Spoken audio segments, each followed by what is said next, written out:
Para mahasiswa dimanapun Anda berada, kembali berjumpa dengan saya melalui perkuliahan daring di mata kuliah Ekonomi Internasional. Saya berharap Anda tetap semangat mengikuti perkuliahan daring ini dan Anda tetap menjaga kesehatan. Saudara, pada minggu yang lalu kita sudah belajar konsep dasar neraca pembayaran atau balance of payment sebuah negara.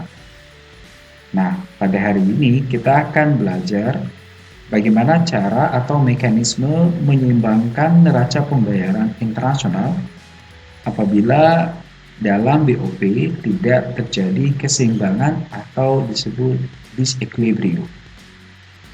Nah, mekanisme penyeimbangan neraca pembayaran ini silakan Anda simak penjelasannya dari awal sampai dengan selesai.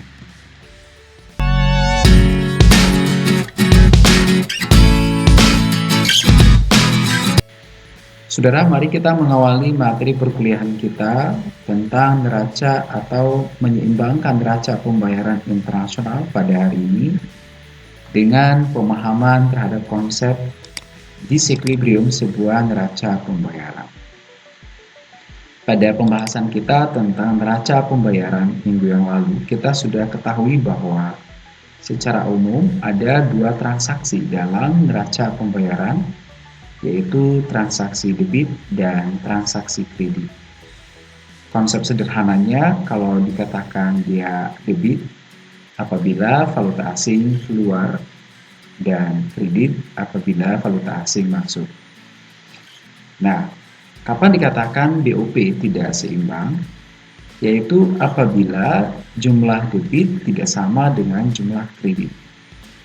Atau secara spesifik kita melihat pada transaksi autonomosnya, yaitu apabila transaksi autonomos debitnya tidak sama dengan transaksi autonomos kreditnya, maka ini yang disebut dengan kondisi disequilibrium atau tidak seimbang.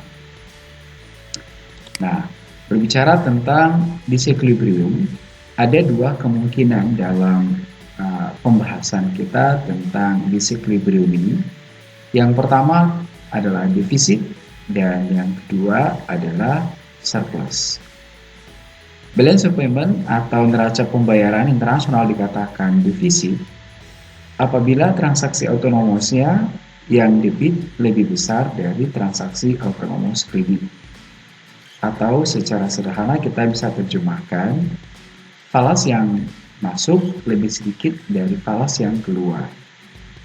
Atau falas yang keluar lebih banyak dari falas yang masuk. Nah, apabila kondisinya demikian, maka BOP dikatakan mengalami defisit. Nah, berarti bahwa sebaliknya dia dikatakan mengalami surplus apabila transaksi autonomos debitnya lebih kecil dari transaksi autonomos kreditnya.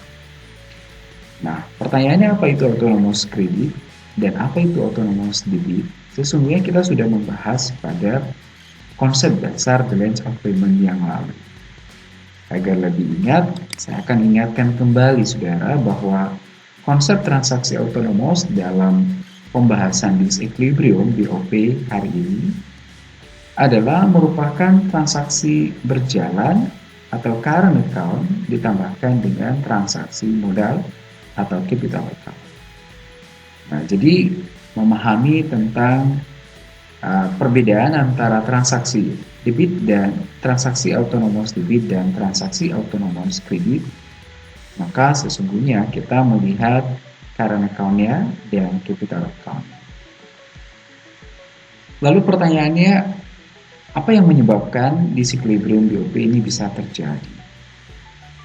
Ketidakseimbangan balance of payment sebuah negara banyak faktor yang bisa menyebabkan atau mempengaruhinya.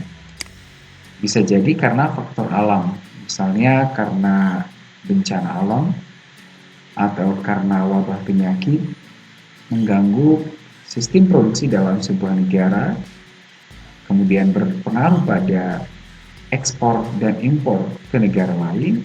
Ini akan mengganggu disequilibrium atau membuat disequilibrium balance of payment sebuah negara. Bisa juga karena kegiatan ekonomi swasta.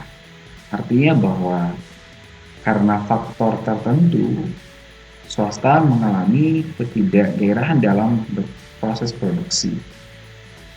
Apabila proses produksi menurun, tentu mempengaruhi nilai ekspor ke luar negeri. Demikian juga dengan nilai impor. Nah, termasuk juga kebijakan pemerintah, katakan kebijakan fiskal dan kebijakan moneter, ya, baik pemerintah dalam negeri maupun pemerintah luar negeri, ini juga turut mempengaruhi disequilibrium balance of payment sebuah negara.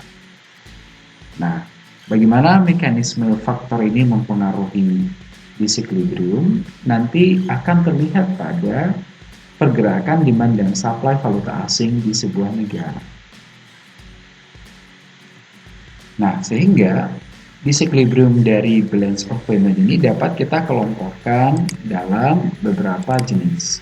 Yang pertama kita sebut dengan seasonal disequilibrium, yaitu ketidakseimbangan balance of payment yang disebabkan oleh perubahan ekspor impor karena faktor alam. Katakan ada bencana alam menyebabkan terhambat proses produksi, menyebabkan terhambat proses ekspor ke luar negeri. Berarti pada akhirnya akan mempengaruhi nilai ekspor. Sama juga misalnya karena ada wabah penyakit, proses produksi terhenti, kemudian mempengaruhi nilai ekspor ke luar negeri. Nah, apabila pada akhirnya kemudian terjadi disequilibrium pada balance of payment sebuah negara karena faktor perubahan alam, maka disequilibrium BOP-nya disebut dengan seasonal disequilibrium of BOP. Yang kedua disebut atau diberi nama cyclical disequilibrium. Nah, cyclical disequilibrium ini bahwa konsepnya disequilibrium terjadi karena perubahan pendapatan. Bisa juga karena kebijakan harga atau karena perubahan tingkat suku bunga. Bahkan bisa juga karena perubahan kesempatan kerja. Jadi kalau misalnya pendapatan masyarakatnya meningkat, akan mempengaruhi keinginan ekspor masyarakat. Saya ulang, akan mempengaruhi keinginan mengimpor produk dari luar negeri. Akhirnya tentu mempengaruhi nilai impor yang lebih besar dan kemudian mempengaruhi transaksi berjalan dan mempengaruhi balance of payment yang tidak seimbang. Nah, sehingga keseimbangan atau ketidakseimbangan yang terjadi karena perubahan pendapatan ini disebut dengan cyclical disequilibrium. Termasuk juga kalau misalnya tingkat bunga meningkat di dalam negeri akan mendorong capital inflow masuk ke dalam negeri. Berarti falas akan banyak masuk mengalir dari luar ke dalam negeri yang bisa mempengaruhi disequilibrium balance of payment sebuah negara. Kemajuan teknologi tentu akan menjadi salah satu penentu disequilibrium balance of payment. Ya, misalnya sebuah negara bergantung pada komoditas produk primer. Misalnya sebuah negara berkembang, andalan komoditi ekspornya adalah produk kayu gelondongan. Nah, karena ada perubahan teknologi, yaitu sekarang tidak ada atau ada upaya less paper, menyebabkan permintaan kertas menurun, kemudian bisa berpengaruh kepada permintaan ekspor kayu dari negara pengekspor. Berarti akan mempengaruhi nilai ekspor kayu ke luar negeri negara tersebut, yang akhirnya bisa mempengaruhi disequilibrium atau mempengaruhi balance of payment negara. Nah, itu yang disebut dengan cyclical disequilibrium. Misalnya, struktural disequilibrium. Faktor yang lain juga, atau karena aliran modal, misalnya karena ada spekulasi, misalnya sebuah negara dikatakan akan mengalami pertumbuhan memiliki potensi pertumbuhan yang lebih baik di tahun depan, maka akan memunculkan spekulasi para pemegang atau pemilik modal. Ya, misalnya lebih banyak mengalihkan dananya ke negara tersebut, ya, yang bisa mempengaruhi aliran falas ke negara tersebut.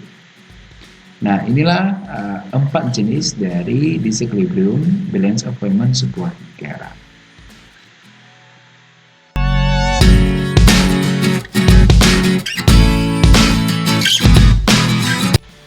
Saudara, setelah Anda memahami konsep dari disequilibrium balance of payment beserta jenis-jenis disequilibrium BOP, maka pada bagian ini kita akan mempelajari bagaimana mekanisme menyeimbangkan balance of payment sebuah negara. Nah, pemahaman mekanisme menyeimbangkan BOP ini kita awali dengan pemahaman penentuan harga falas di sebuah negara, yaitu sesuai dengan materi kita pada topik pasar valuta asing sebelumnya. Kita ketahui bahwa harga valuta asing atau disebut dengan nilai kurs di sebuah negara ditentukan oleh kekuatan permintaan dan penawaran falas. Jadi seperti gambar yang dilukiskan oleh kurva ini, bahwa katakan di negara ini keseimbangan atau harga falas di negara ini ditentukan atau sebesar P1, yaitu ditentukan oleh perpotongan kurva demand dan kurva supply, di mana jumlah yang permintaan dan penawarannya sebanyak Q1. Oke, jadi ini kondisi awal sebelum ada disequilibrium balance of payment. Lalu katakan misalnya ada perubahan permintaan kurva demand di sebuah negara. Ini karena adanya transaksi debit yang lebih banyak dari transaksi kredit. Ya, misalnya impor lebih banyak dari ekspor. Maka tentu importir membutuhkan falas untuk membiayai kegiatan impornya. Nah, oleh karena itu maka permintaan impor atau permintaan valuta asing akan bertambah, yang digambarkan oleh pergeseran kurva demand dari D1 menjadi D2. Nah, berarti kondisi ini adalah kondisi disequilibrium, yaitu ada pergeseran kurva demand dari D1 menjadi D2. Apabila jumlah supply dari falas ini sebesar tetap Q1, maka tentu pengaruhnya adalah harga falas akan naik. Nah, pertanyaannya apa yang harus dilakukan untuk mencapai keseimbangan baru dengan adanya pergeseran kurva demand dari D1 menjadi D2? Ada beberapa alternatif kebijakan yang dapat diambil untuk menyeimbangkan disequilibrium balance of payment ini. Yang pertama adalah pemerintah membiarkan harga falas ini tetap naik, artinya mengikuti mekanisme pasar. Karena misalnya permintaan naik dari D1 menjadi D2 sesuai hukum demand, akan menyebabkan atau harga naik. Jadi harga naik dari P1 menjadi P2. Artinya bahwa falas mengalami apresiasi dan mata uang domestik mengalami depresiasi. Nah, ini yang pertama. Yang kedua, pemerintah melakukan penyeimbangan melalui perubahan harga dan pendapatan.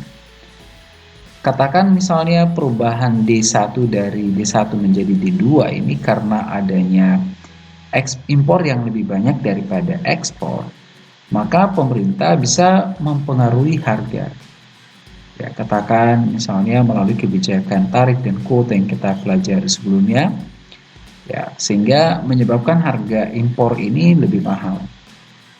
Pada akhirnya menurunkan keinginan masyarakat untuk membeli produk impor.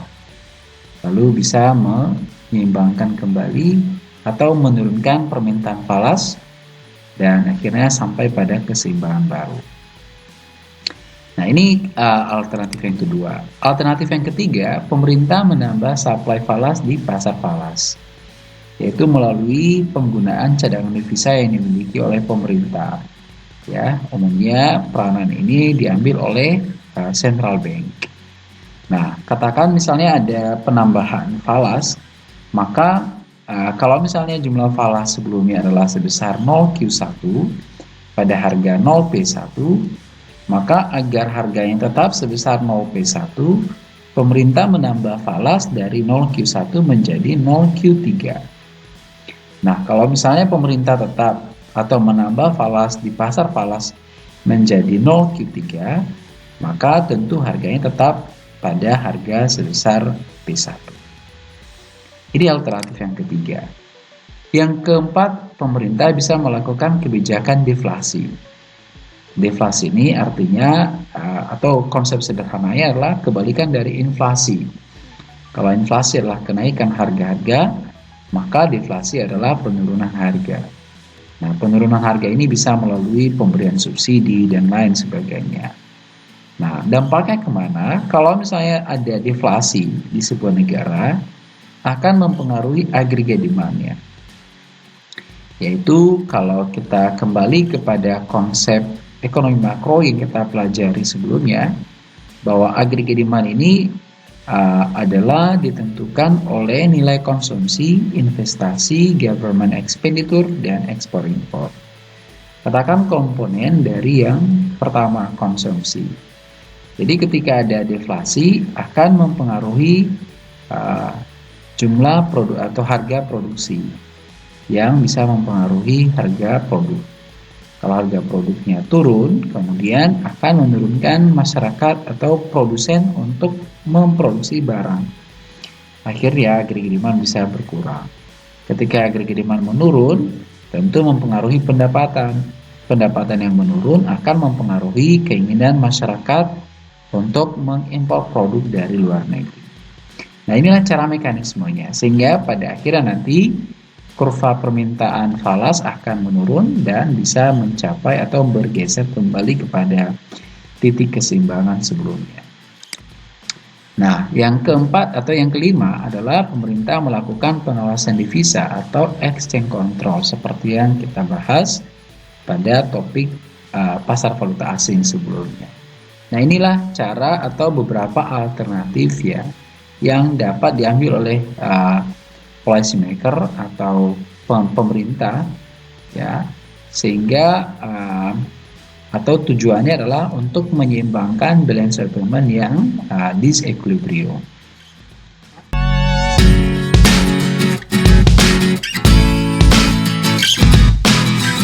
Saudara, pada materi kuliah kita sebelumnya dengan topik pasar valuta asing, kita ketahui bahwa ada beberapa sistem kurs yang berlaku di dunia. Nah, pada pembahasan kita tentang mekanisme penyeimbangan balance of payment pada hari ini, kita akan kaitkan dia dengan dua mekanisme atau dua sistem kurs yang berlaku, yaitu sistem kurs mengambang dan yang kedua sistem kurs tetap. Nah, pada bagian pertama ini kita lihat dulu bagaimana mekanisme menyeimbangkan balance of payment sebuah negara pada sistem kurs yang mengambang. Artinya bahwa sistem kurs yang mengambang ini nilai kursnya ditentukan oleh kekuatan permintaan dan penawaran. Oleh karena itu maka dalam atau proses penyeimbangan balance of payment sebuah negara dalam sistem kurs yang mengambang dilakukan melalui perubahan kurs. Jadi perubahan kurs di dalam sistem kurs yang mengambang ini ada dua. Yang pertama disebut dengan devaluasi dan yang kedua revaluasi. Nah, dikatakan devaluasi apabila terjadi penurunan nilai mata uang domestik terhadap mata uang lain. Nah, jadi misalnya devaluasi rupiah berarti penurunan nilai rupiah terhadap dolar misalnya. Revaluasi rupiah berarti peningkatan nilai rupiah terhadap dolar. Nah, ada istilah lain kita kenal ya, depresiasi atau apresiasi. Jadi kalau misalnya devaluasi rupiah, kita sebut juga dengan depresiasi rupiah, dan revaluasi rupiah berarti apresiasi rupiah. Nah, kapan akan terjadi depresiasi atau apresiasi, atau dengan kata lain devaluasi dan revaluasi? Ini bergantung kepada kondisi balance of payment-nya. Artinya bahwa Apabila defisit neraca pembayaran sebuah negara, maka akan terjadi proses devaluasi apabila sistem kurs yang berlaku adalah sistem kurs yang mengambang. Dan kalau misalnya balance of payment-nya mengalami surplus, maka akan terjadi proses revaluasi pada nilai kurs di mata uang negara tersebut. Berarti bahwa proses devaluasi dan revaluasi mata uang sebuah negara terhadap mata uang asing ini terjadi untuk menyeimbangkan disequilibrium balance of payment negaranya. Nah, pertanyaannya, apakah devaluasi dan revaluasi ini bisa berhasil atau tidak untuk membuat defisit atau membuat disequilibrium balance of payment bisa kembali seimbang atau equilibrium? Maka ini sangat bergantung kepada elastisitas permintaan dan penawaran dari produk yang diekspor, artinya komoditi ekspornya. Jadi kalau misalnya komoditi ekspor ini semakin elastis atau semakin inelastis, ya, ini sangat mempengaruhi keberhasilan devaluasi. Termasuk juga apakah produk yang diimpor itu adalah produk yang elastis atau yang inelastis. Nah, ini menjadi penentu keberhasilan devaluasi dalam proses penyeimbangan balance of payment sebuah negara. Nah, ada sebuah penegasan yang harus kita ketahui di sini bahwa apabila demand dari produk yang diekspor atau yang diimpor memiliki nilai elastisitas yang semakin elastis, maka proses devaluasi ini akan semakin efektif. Artinya lebih tepat sasaran. Dengan catatan bahwa kurva demand dan kurva demand dari produk ekspor dan produk impor ini bersifat elastis. Nah, sedangkan kalau sifatnya adalah inelastis, maka proses devaluasi yang terjadi semakin tidak efektif.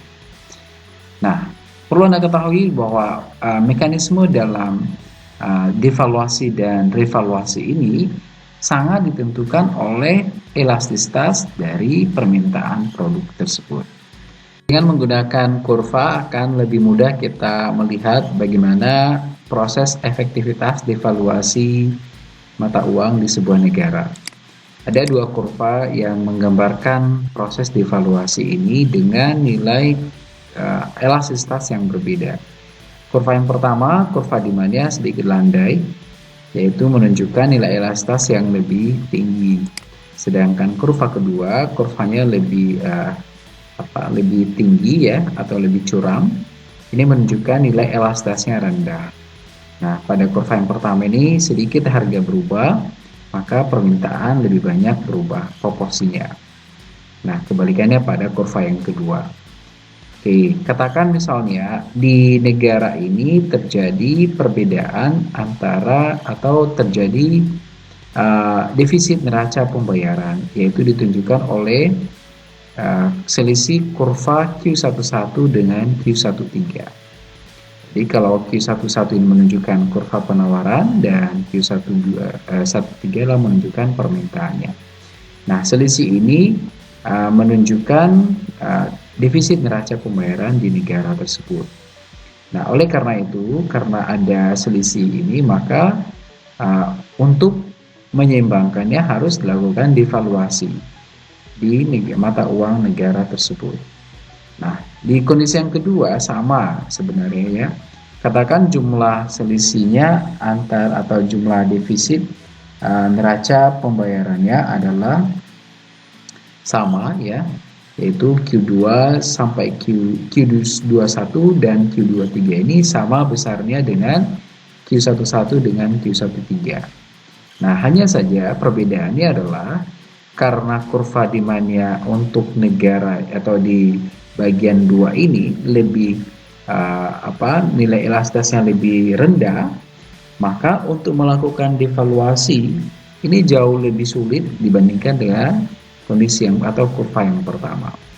Ya, jadi mendevaluasi untuk kondisi yang pertama ini kita hanya butuh P1 ke P12. Ini besaran devaluasi yang kita akan lakukan. Nah, sedangkan untuk kondisi yang kedua, kondisi devaluasi atau mendevaluasi mata uangnya dalam jumlah yang besar. Nah, jadi kesulitan atau efektivitas mendevaluasi mata uang adalah bergantung kepada kurva permintaan dan kurva penawaran atau elastisitas permintaannya. Nah, sehingga maka menurut Marshall Lerner bahwa devaluasi yang efektif ini sangat bergantung kepada besaran elastisitas permintaan ekspor dan impor.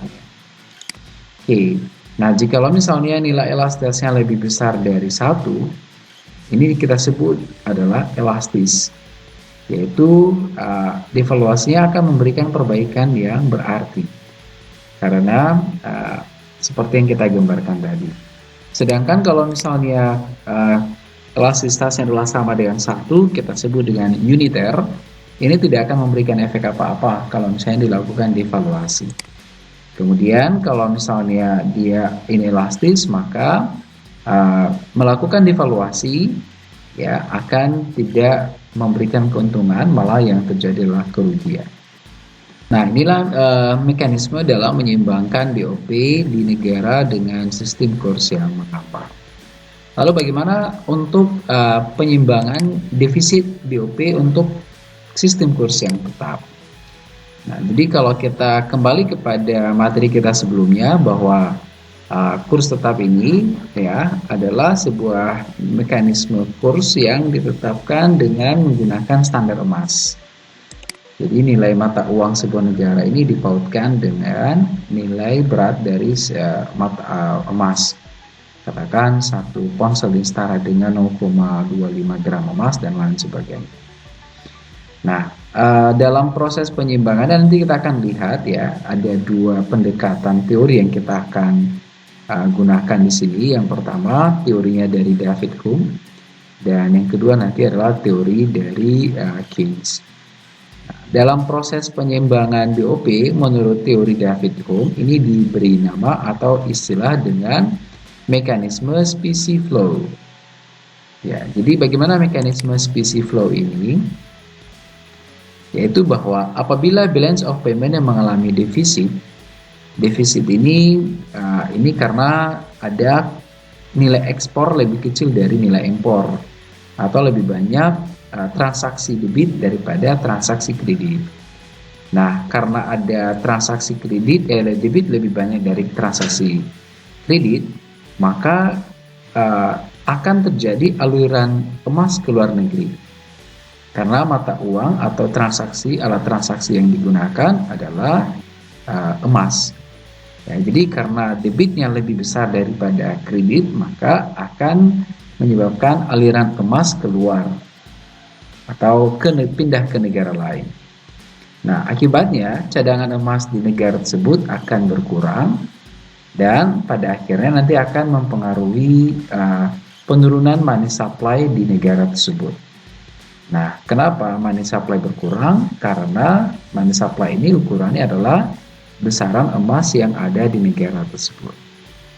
Oleh karena itu, kita melihat dampaknya nanti kemudian seperti apa. Apabila money supply berkurang di negara tersebut, maka ini akan berpengaruh kepada harga-harga dan pendapatan yang terjadi. Yaitu money supply yang tinggi, ya menurut teori ya atau menurut teori monetaris, ketika money supply-nya tinggi, maka yang terjadi adalah inflasi. Sebaliknya, ketika money supply-nya turun, maka harga-harga akan turun. Oleh karena itu, ketika jumlah emas berkurang karena akibat dari defisit neraca pembayaran yang digambarkan oleh transaksi debit lebih besar dari transaksi kredit, maka harga-harga di negara tersebut akan menurun. Nah, tentu dampaknya kepada tingkat pendapatan. Harga yang menurun menyebabkan produksi berkurang sesuai dengan teori supply. Ketika harga turun, penawaran berkurang. Ketika jumlah produksi berkurang, maka ya berdampak kepada tingkat pendapatan masyarakat. Nah, Oleh karena itu maka akan terjadi atau akan mendorong tingkat ekspor akan naik. Ya, jadi kalau pendapatan turun ya, maka masyarakat tidak lagi meningkatkan atau mau membeli produk impor. Ya, lebih mengalihkan konsumsinya kepada produk dalam negeri. Oleh karena itu maka berdampak kepada penurunan impor ya, yang kemudian bisa mencapai atau berimbas kepada tingkat keseimbangan. Nah, jadi inilah mekanisme dalam pemahaman mekanisme penyeimbangan sebuah balance of payment yang tidak seimbang atau disequilibrium dengan mekanisme specie flow. Pendekatan teori yang kedua memahami mekanisme penyeimbangan BOP dengan sistem kurs yang tetap, yaitu menggunakan teori dari Keynesian. Nah, seperti apa mekanismenya? Ya, mekanisme penyesuaiannya ini nanti kita lalui dengan menggunakan proses multiplier atau angka pengganda. Nah, seperti apa mekanismenya? Katakan misalnya kita coba perhatikan dulu memahami konsep yang sederhananya, yaitu kita ambil sistem perekonomian atau perekonomian yang dua sektor, ya, yaitu hanya terdiri dari perusahaan dan rumah tangga. Maka peningkatan investasi atau belanja investasi di negara tersebut, anggap hanya ada dua pelaku ekonominya, akan mempengaruhi tingkat pendapatan nasionalnya. Nah, besaran pengaruh perubahan belanja investasi mempengaruhi pendapatan nasional ini sangat ditentukan oleh kecenderungan untuk mengkonsumsi atau marginal propensity to consume. Ya, jadi semakin tinggi marginal propensity to consume, tentu mempengaruhi tabungan. Semakin rendah tabungan yang rendah, investasi menjadi menurun. Nah, sebaliknya kalau misalnya marginal propensity menurun, akan mempengaruhi tingkat tabungan yang meningkat dan bisa berimbas kepada tingkat investasi. Nah, konsep dari MPC ini kan kita sudah pelajari di makroekonomi ya. Itu adalah artinya proporsi pendapatan yang dikonsumsi. Kalau misalnya MPC 0,8, ini menunjukkan bahwa 80% pendapatan digunakan untuk konsumsi. Sisanya berapa? 20% digunakan untuk tabungan. Nah, inilah yang menjadi sumber investasi di kemudian hari. Oke, karena ada perubahan pendapatan, maka perubahan pendapatan ini kita bisa ukur ya, karena yang disebabkan karena perubahan pengeluaran investasi. Yaitu kita ukur dengan membandingkan perubahan pendapatan terhadap perubahan investasi atau delta Y per delta I. Nah, besarannya berapa? Adalah 1/. dari S. Lalu apa ini S? S ini kita sebut dengan marginal propensity to save. Artinya proporsi pendapatan yang ditabung. Nah, kalau tadi marginal propensity to consume adalah 0,8, selisihnya itu adalah marginal propensity to save 0,2.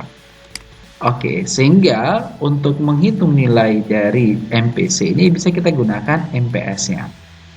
Jadi MPS itu adalah 1 kurang MPC. Ya, berarti bahwa MPC juga 1 kurang MPS. Dan MPC tambah MPS adalah sama dengan 1. Nah, oleh karena itu maka ya kita bisa melihat perubahan pendapatan sebagai dampak perubahan belanja investasi. Ya, jadi adalah sebesar 1/S. Kalau kita ganti S-nya ini dengan 1/MPC atau 1 kurang MPC, maka perubahan pendapatan kita bisa hitung dengan ini ya. Jadi kita kasih silang delta I-nya ke atas ya, dapatlah persamaan ini.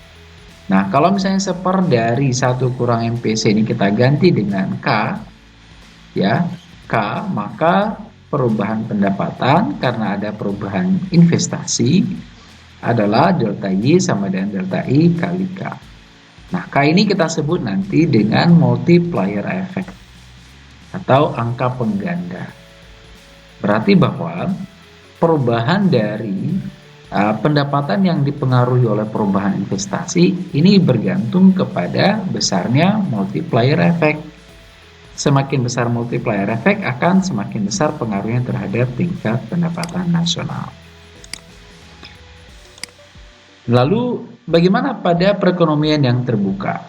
Nah, jadi dengan memahami konsep perekonomian yang tertutup atau perekonomian yang dua sektor, sekarang kita giring pemahaman tersebut untuk memahami sistem perekonomian yang empat sektor atau sistem ekonomi atau perekonomian yang terbuka. Oke. Dalam perekonomian terbuka, kenaikan pendapatan nasional ini akan digunakan sebagiannya untuk membeli produk impor. Karena dalam perekonomian terbuka sudah ada transaksi jual beli antar negara. Nah, dengan demikian maka keseimbangan perekonomian empat sektor ini kan kita kenal dengan formula C tambah I tambah G tambah X kurang M. Ya, jadi kalau E ini adalah kita sebut dengan sisi penerimaan dan inilah sisi pengeluarannya. Oke, karena pendapatan sebesar Y umumnya digunakan oleh rumah tangga ini untuk membiayai konsumsinya sebesar C, selisihnya akan ditabung sebesar S dan membayar pajak kepada pemerintah sebesar T. Nah, oleh karena itu maka persamaan dua ini kalau misalnya kita ganti Y-nya dengan C tambah I S tambah T, maka kita akan dapatkan persamaan dua menjadi ini. Ya. Oke, jadi karena ada di sebelah kiri dan kanan ada yang sama, variabelnya adalah C, maka kita bisa sederhanakan, kita coret. Ya, sehingga di sebelah kanan kirinya tinggal S tambah T dan kanannya ini. Oke, lalu kalau kita memperhatikan, ya G dan T itu adalah sebenarnya sama. Karena G ini merupakan pengeluaran pemerintah, di mana sumber pengeluaran pemerintah dari pajak. Ya, berarti bahwa pajak sama dengan pengeluaran pemerintah. Ya, oleh karena itu maka persamaan 4 tadi kita bisa sederhanakan dengan cara mencoret pajak dengan government expenditure. Ya, karena sumber dari government expenditure dari pajak, berarti ini sama dengan ini. Kita coret, tinggal S sama dengan I tambah X kurang M. Atau kalau kita pindah ruaskan I-nya dapat S kurang I sama dengan X kurang M.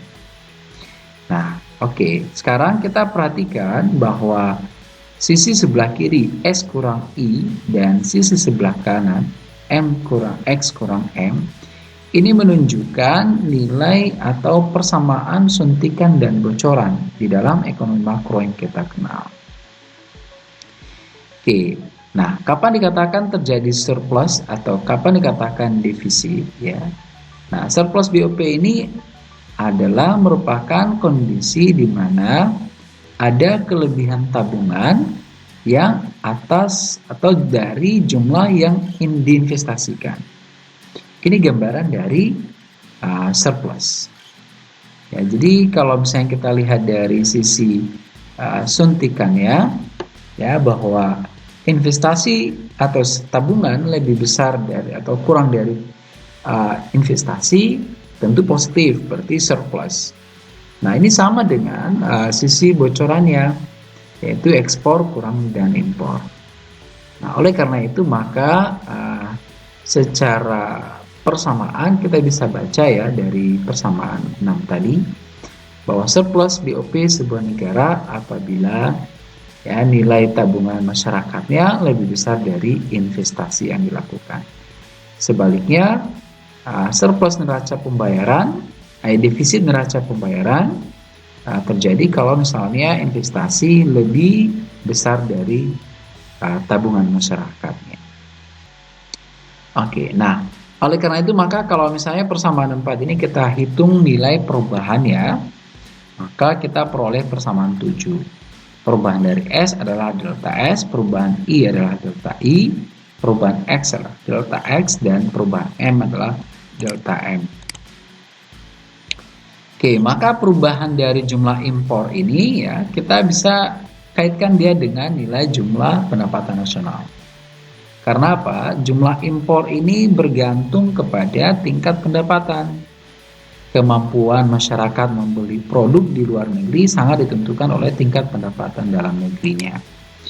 Oleh karena itu maka kita bisa memformulasikan perubahan impor itu sama dengan M kecil kali delta Y.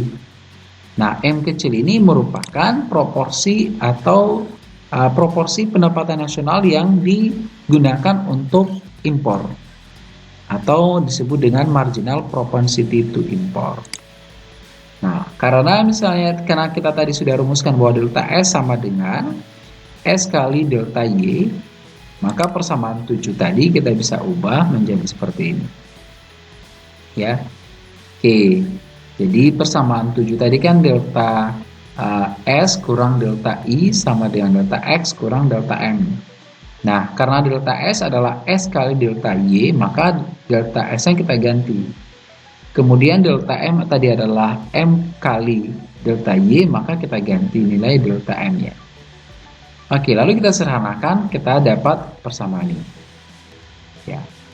Nah, di sini sebelah sini ada Y delta Y, di sini ada delta Y. Kita bisa sederhanakan menjadi S tambah M kali delta Y.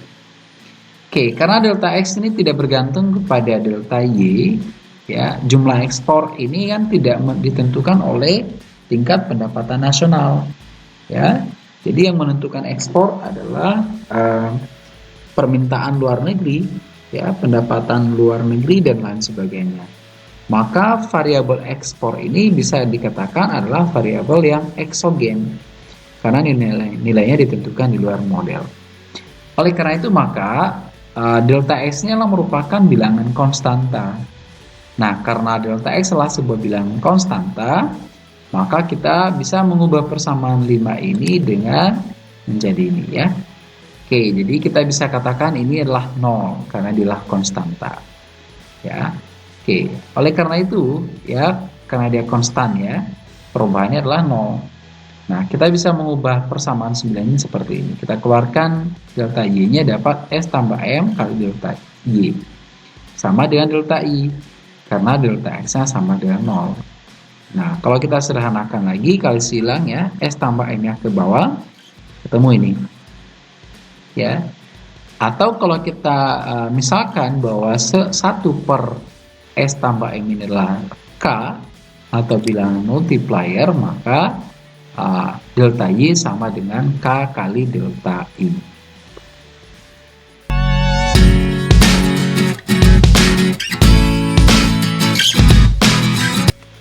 Karena kita menganggap bahwa ekspor ini adalah tetap sama seperti nilai investasi, maka tentu perubahannya akan memiliki efek yang sama pada pendapatan seperti yang terjadi pada perubahan investasi. Nah, oleh karena itu maka melihat perubahan ekspor terhadap pendapatan, kita bisa lukiskan dengan persamaan ini, ya, bahwa perubahan dari ekspor adalah merupakan hasil kali antara S tambah M kali dan delta Y. Ya, jadi marginal propensity to save tambah marginal propensity to import, ya, kalikan dengan Y. Atau kita bisa sederhanakan seperti ini, ya. Kalau kita kali silang ke bawah, S tambah M-nya kali silang ke bawah, dapat delta Y-nya. Delta Y sama dengan 1 kali atau 1 S tambah M kali delta X. Nah, berarti bahwa nilai dari delta Y yang kita peroleh dari sini adalah seperti ini. Kemudian karena kita sudah ketahui tadi bahwa perubahan dari impor itulah marginal propensity to import kali dan delta Y, maka kita bisa substitusikan nilai delta Y dari persamaan 11 ini ke persamaan ini. Sehingga kalau kita ganti delta Y-nya dengan ini, maka kita peroleh ini. Ya, sehingga kalau kita sederhanakan, ya, kalikan M-nya ke 1, M kali 1, ya, M. Dapatlah delta M itu sama dengan M kecil per S tambah M kecil kali dan delta X. Nah, jadi inilah perubahan impor, ya, yang dipautkan dengan perubahan dari ekspor. Dan demikian maka selisih perubahan ekspor dan impor yang kita hitung tadi ya, yaitu kita akan dapatkan kondisi surplus atau defisit. Kita bisa tuliskan begini, bahwa X delta X kurang delta M ya adalah merupakan delta X kurangi dengan delta M yang kita peroleh sebelumnya yang ini. M per S tambah M. Oke. Nah, karena di sini ada delta X, di sini ada delta X, maka kita bisa keluarkan delta X-nya menjadi ini. Ya, jadi kalau delta X yang kita kalikan ke dalam, delta X kali 1 ya delta X. Delta X kali ini ya ini. Oke. Nah, berarti persamaan ini sama dengan persamaan yang di atasnya. Nah, sekarang kita sederhanakan ini. Bahwa karena ini bilangan 1, ya, maka kita samakan penyebutnya. S tambah M kalikan ke atas menjadi pembilang S tambah M per S tambah M yang 1. Oke, agar penyebutnya sama.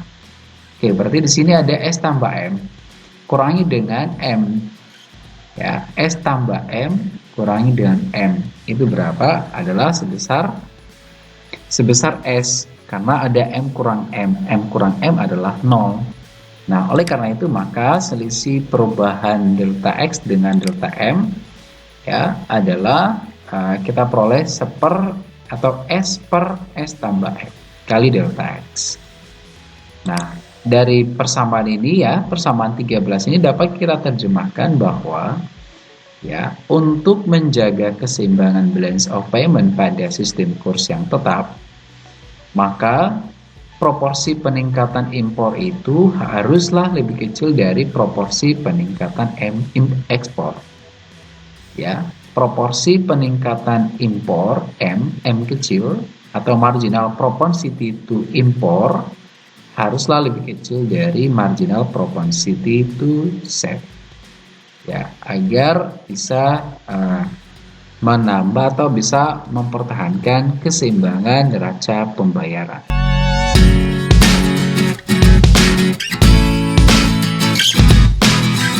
Nah, saudara, setelah kita memahami bagaimana mekanisme menyeimbangkan neraca pembayaran sebuah negara, maka pada bagian ini kita akan melihat dampaknya pada keseimbangan pendapatan nasionalnya.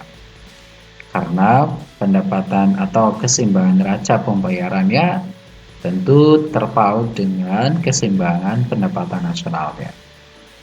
Oke, nah kalau kita kembali kepada definisi perekonomian yang terbuka, kita ketahui bahwa komponen ekspor dan impor ini sangat menentukan tingkat pendapatan nasional. Karena formula dari atau persamaan pendapatan nasional yang kita definisikan sebelumnya adalah Y sama dengan C tambah I tambah G tambah X kurang M. X kurang M ini menunjukkan komponen ekspor dan impor. Berarti bahwa ketika terjadi disequilibrium atau ketidakseimbangan pada ekspor dan impor akan mempengaruhi keseimbangan pendapatan nasional. Nah, dalam perekonomian terbuka kita ketahui bahwa keseimbangannya ini bisa kita lukiskan dengan dua mekanisme tadi ya, seperti yang kita jelaskan sebelumnya, ada sisi suntikan dan ada bocoran. Jadi kalau suntikan itu adalah investasi ditambah dengan ekspor ya, dan suntikan bocoran adalah saving tambah dengan impor. Atau kalau kita tuliskan persamaan ini adalah dengan persamaan 14. Oke, jadi kalau misalnya bocorannya lebih besar dari suntikan, ya, artinya lebih besar impor daripada ekspor, maka akan mempengaruhi pendapatan nasional akan turun. Ya. Sebaliknya kalau ekspor lebih besar dari impor, akan mempengaruhi pendapatan nasional yang tinggi atau mengalami peningkatan. Nah, apabila persamaan ke-14 ini kemudian kita ubah seperti ini ya, artinya M-nya kita pindah ruaskan ke sebelah kiri, I-nya kita pindah ruaskan ke sebelah kanan, N-nya dari positif jadi negatif, X kurang M jadinya. kemudian I dari positif ke negatif berarti S kurang I.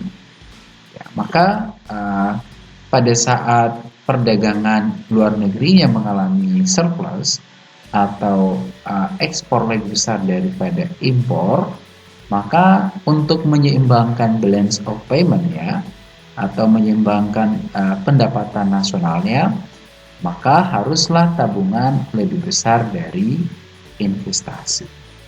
Nah, inilah kira-kira implikasi ya, kita memahami keterpautan antara pendapatan atau keseimbangan balance of payment sebuah negara dengan keseimbangan pendapatan nasionalnya.